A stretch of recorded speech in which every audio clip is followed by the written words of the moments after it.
नमस्कार। तो कंटिन्यू करेंगे हम एसआईपी को। आई होप आपका संडे अच्छा गुजर रहा होगा। मेरे यहाँ तो गुजर गया है, लगभग शाम के 7 बजने वाले हैं और कल की तैयारी करेंगे फिर बैठ के क्या करना है कल।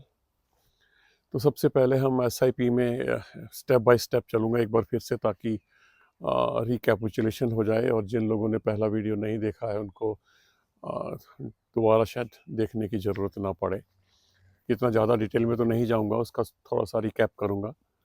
तो पहला स्टेप तो ये है कि आप इन्वेस्टमेंट में जब जाना चाह रहे हैं तो सबसे पहले आप के पास इमरजेंसी फंड होना चाहिए। मैं बार बार जिक्र करता हूँ कि इन्वेस्टमेंट बहुत बाद में आती है, सबसे पहले इमरजेंसी फंड होना चाहिए। और मैं तो इसको 10 से 12 महीने का मान के चलता हूँ। ये 10 से 12 महीने का इमरजेंसी फंड आपके अकाउंट में एफडी के रूप में होना चाहिए। सेविंग्स में तो कोई फ़ायदा नहीं है। बस एक और मैंने पहले भी जिक्र किया, स्वीप इन एफडी होती है। तो ये पैसे आपके एफडी में रखे होने चाहिए, ताकि कोई भी ऐसी इमरजेंसी हो तो उस वक्त तुरंत उनको निकाला जा सके। दूसरा स्टेप मैंने इन्वेस्टमेंट से पहले बताया था कि हेल्थ इंश्योरेंस आपके पास ज़रूर ज़रूर होनी चाहिए, क्योंकि इससे पहले अगर आप इन्वेस्टमेंट जर्नी शुरू करते हैं तो आपसे बड़ा बेवकूफ़ कोई नहीं है। बहुत ज़रूरी चीज़ें हैं इन्वेस्टमेंट का। क्या करेंगे अगर आप की सारी इन्वेस्टमेंट भगवान ना करे हॉस्पिटल में खर्च हो जाए, तो क्या करेंगे आप? तो इसलिए हेल्थ इंश्योरेंस का होना बहुत बहुत ज़रूरी है। चलिए अब हम आते हैं आगे। उन बातों में मैं नहीं जाना चाहता कि इमरजेंसी फंड कैसे इकट्ठा करें या हेल्थ इंश्योरेंस कैसे, हम पहले बात कर चुके हैं। और बाकी फिर मौका मिलेगा तो फिर बात करेंगे, लेकिन मैं टॉपिक से भटकना नहीं चाहता। तो अब हम बात कर रहे हैं एसआईपी की, और मैं सिर्फ उन लोगों के लिए बात कर रहा हूँ फिलहाल। तो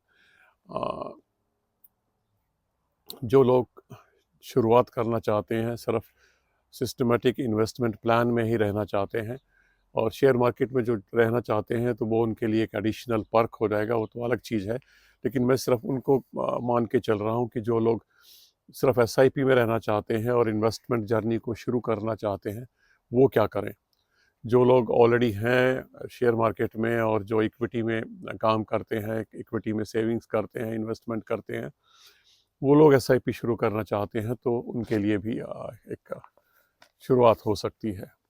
तो सबसे पहले, जैसा कि मैंने पहले पिछले वीडियो में भी कहा था, कि आपके पास एक गोल होना चाहिए कि आप किस लिए एसआईपी कर रहे हैं। और ये गोल निर्धारित होता है आपकी एज से।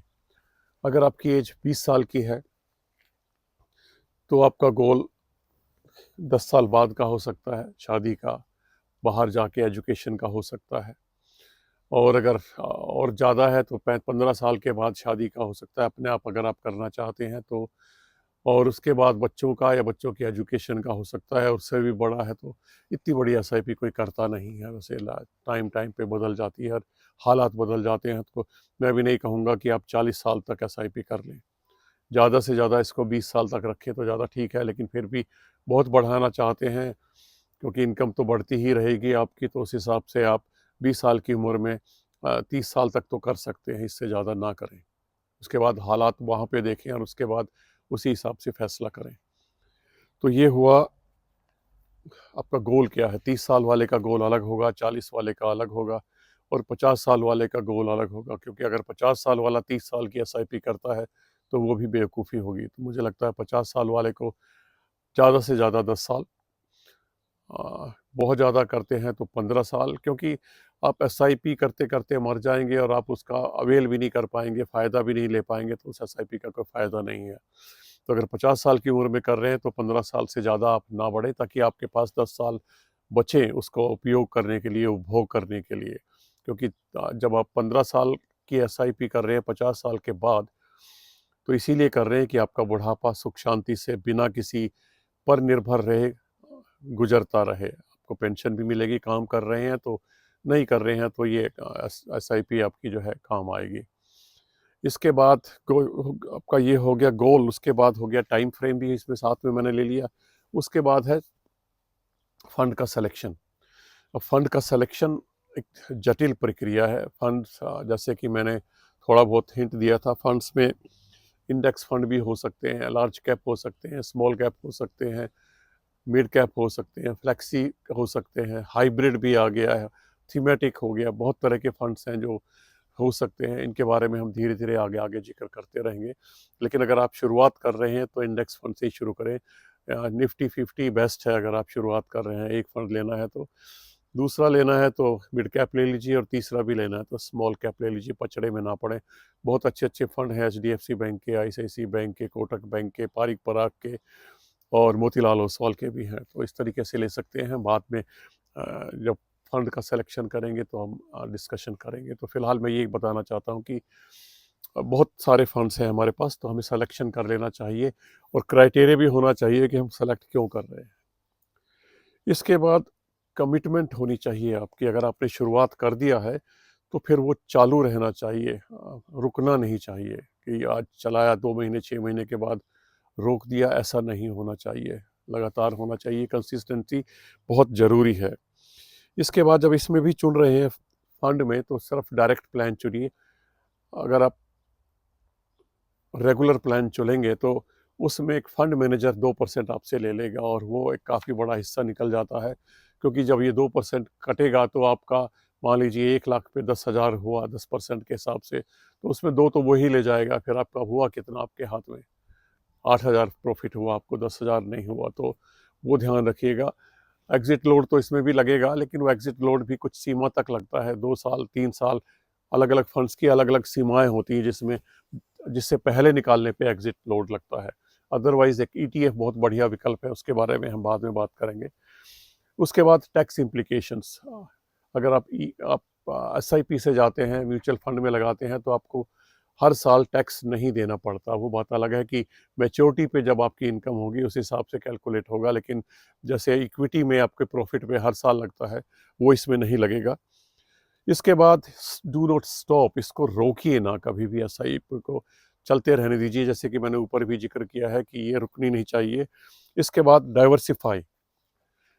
डाइवर्सिफाई रखिए SIP को, यानी कि ऐसे ऐसे फंड चुनिए जिसमें डाइवर्सिफिकेशन हो। ध्यान रहे, मैं पहले भी जिक्र कर चुका हूँ, मेरा डाइवर्सिफिकेशन का क्राइटेरिया कुछ अलग है।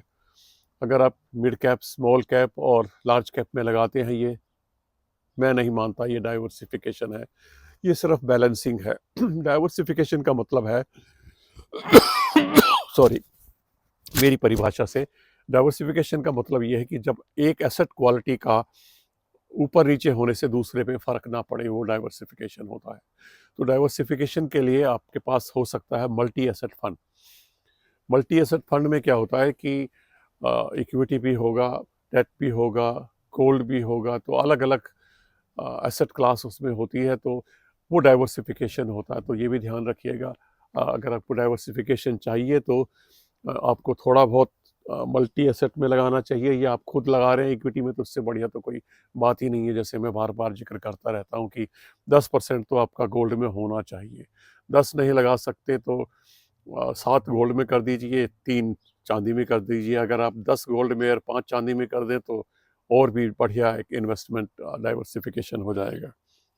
इसके बाद फंड लेने से पहले एक्सपेंस रेशियो जो शुरू की होती है उसको कंपेयर करें।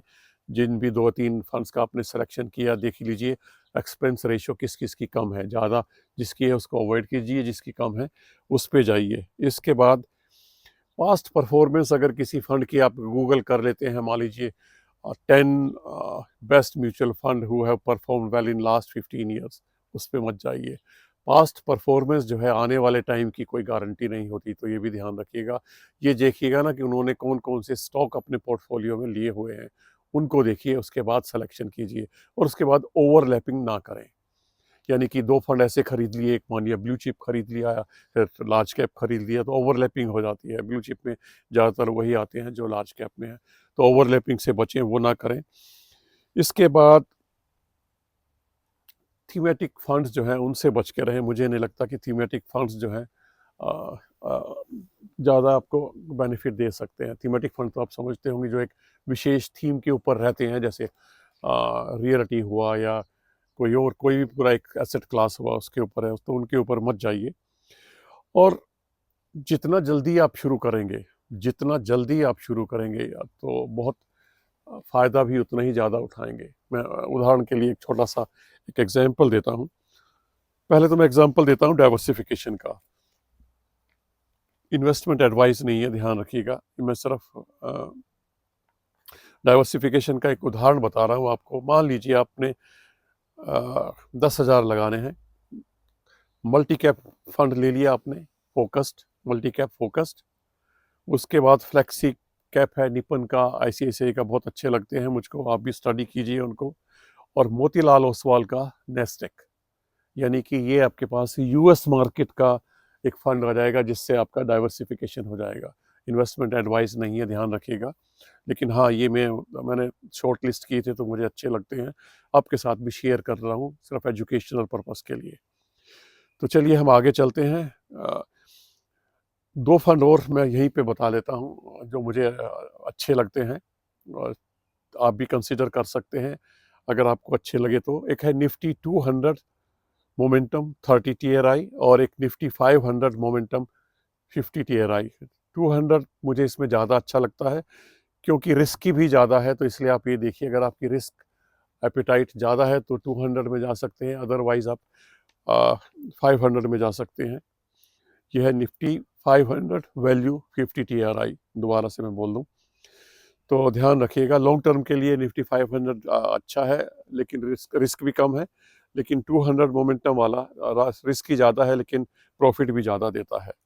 अब एक कंपैरिजन में करना चाह रहा हूँ, जो मैं बोल रहा था कि अगर आप शुरू करते हैं तो, अगर आप शुरू करते हैं 20 साल की उम्र में 10,000 रुपये से, तो वो आपके 30 साल के बाद 7 करोड़ रुपए बना देते हैं, 7 करोड़। और अगर आप शुरू करते हैं अगले 10 साल में 20,000 कर देते हैं, बेशक 20,000 कर देते हैं, और 30 की उम्र में शुरू करते हैं, तो आपको बनता है 9.65। 20,000 लगा रहे हैं तब है ये सब, ध्यान रखिएगा इस बात का। और अगर लमसम डाल रहे हैं तो लमसम बीच बीच में अगर आप डालते रहते हैं तो उसका बेनिफिट कंबाइंड वे में ज़्यादा हो सकता है। लेकिन मैं एक रिसर्च पढ़ रहा था जहाँ पे ये पाया गया कि लमसम में अगर आप शॉर्ट टर्म के लिए लगाते हैं 7 साल तक, तो बेनिफिट ज़्यादा होता है, और ज़्यादा करें तो नहीं होता है। उसकी भी मैं सारा डाटा मेरे पास है, मैं शेयर करूँगा आपके साथ।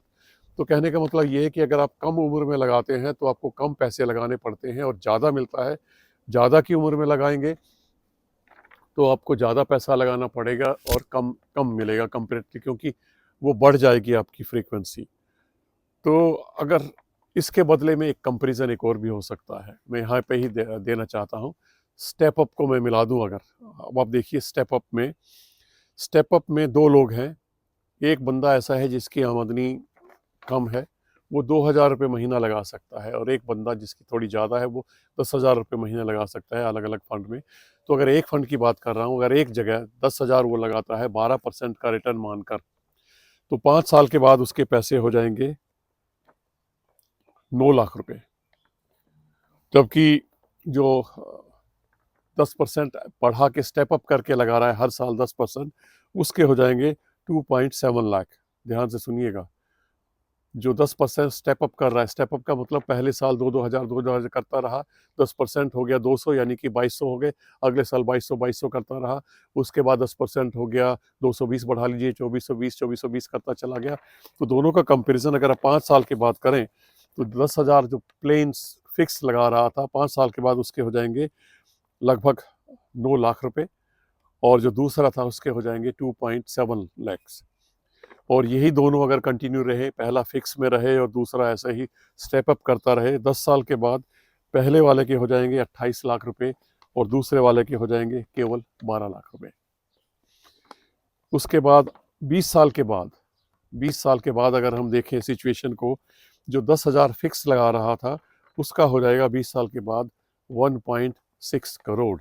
1.6 करोड़ अच्छी रकम है सुनने में। और दूसरे वाले के हो जाएंगे 1.23 करोड़, यानी कि लगभग 1.25 करोड़। तो फिर भी काफ़ी काफ़ी बढ़िया है। तो केवल 2,000 ही तो आप लगा रहे हैं, थोड़ा अप्रिशिएट करते जा रहे हैं तो लगभग वो वहीं पहुंच जाता है। हर साल में 10-10% करेंगे तो 20 साल के बाद तो काफ़ी अमाउंट हो जाता है मंथली लगने वाला। 30 साल के बाद देखिए, अगर आप 30 साल के बाद देखेंगे तो जो 10,000 रुपये लगा रहा था उसके हो गए 7.5 करोड़, और जो दूसरा केवल 2-2 हज़ार रुपये लगा रहा था उसके हो गए 9.75 करोड़, यानी कि 9.25 करोड़ हो गए। तो ये भी एक तरीका हो सकता है, आप स्टेप अप करते रहें। अगर आपके पास इनकम फ़िलहाल नहीं है, थोड़ी सी शुरुआत करें, धीरे धीरे जो है आप स्टेप अप करते रहें और उसके बाद उसको बढ़ाते रहें, तो भी आपको बहुत बढ़िया रिटर्न मिल सकते हैं। अब इसके बाद ये बात आती है, हम बात नहीं कर रहे हैं फ़िलहाल इक्विटी की, ये बात आती है कि कितना लगाएं इक्विटी में और कितना उसमें लगाएं। इसके लिए अलग अलग लोगों की अलग अलग राय है, इसका फ़ैसला आपको खुद ही करना है। कई तरीके हो सकते हैं। मान लीजिए आप रिस्क कम लेते हैं तो लार्ज कैप में मान लीजिए 40 लगाइए, मिड कैप में 30 लगाइए, 20 लगा दीजिए स्मॉल कैप में, और 10 को आप एफडी में डालिए, डेट में डालिए, और थोड़ा सा अगर मेरे रास्ते पे जाना चाहते हैं तो गोल्ड में डाल दीजिए, या उसके बाद वो थोड़ा रिस्क ले सकते हैं तो थोड़ा घटा दीजिए, 35-35-30 कर दीजिए, पूरा का पूरा उसमें डालिए, गोल्ड में नहीं लगाना है तो, या फिर 30-30-30 कर दीजिए, थोड़ा और रिस्क बढ़ाना है और फिर बाकी गोल्ड में डाल दीजिए, या और क्रिप्टो तो मैं नाम नहीं लूँगा, क्रिप्टो तो बड़ा खतरे की घंटी है। तो मुझे लगता है कि इस तरीके से रेशो आप अपनी खुद निर्धारित कर सकते हैं, और इसको रोज़ रोज़ मॉनिटर करने की ज़रूरत भी नहीं है। वीकली लेवल पे आप मॉनिटर कर सकते हैं और अपने लगाए हुए पौधे को धीरे धीरे जो है उगता हुआ देख सकते हैं। तो ये फैसला आपका है कि आपने 50% लार्ज कैप में लगाना है, 30 मिड कैप में लगाना है, 20 स्मॉल कैप में लगाना है। ध्यान रखिएगा, small cap, mid cap return बहुत बढ़िया देते हैं, पिछले देख ही रहे होंगे आप पिछले कुछ टाइम से। लेकिन ये भी मत भूलिए, हर 5 साल में 50% के करीब स्मॉल कैप्स साफ हो जाती हैं, उनका पता भी नहीं चलता है। तो ये भी ध्यान रखिएगा, उनका पता ही नहीं चलता कि कंपनियां कहाँ गई, तो ये भी देखते रहिएगा, ध्यान रखिएगा। स्मॉल कैप पे सिर्फ उतना ही लगाइए, उतना जोखिम लीजिए जितना आप बर्दाश्त कर सकते हैं, तो मिड कैप फिर भी बेटर है। और अगर आप कंबाइन करना चाहते हैं तो लार्ज कैप मिड कैप को मिला के भी एक कम्बिनेशन आता है, मिड कैप स्मॉल कैप को मिला के भी म्यूचुअल फंड का कम्बिनेशन आता है, वो भी ले सकते हैं।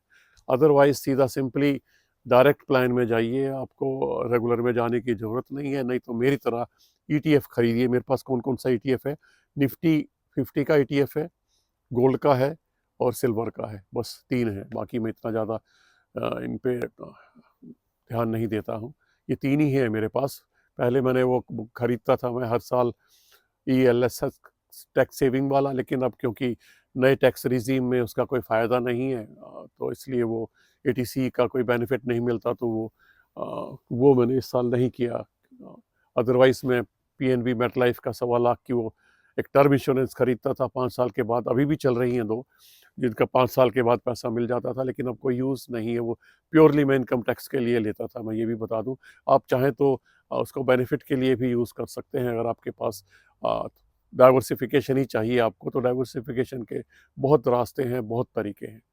चलिए फिर मिलेंगे, थोड़ा सा और इसको आगे से जोड़ते हुए, कुछ ETF के बारे में स्पेशलाइज्ड क्वेश्चन थे उनका आंसर देते हुए, और इसमें भी कुछ और जो भी मैं जोड़ पाया वो जोड़ के इसके बाद फिर मिलते हैं। तब तक के लिए धन्यवाद।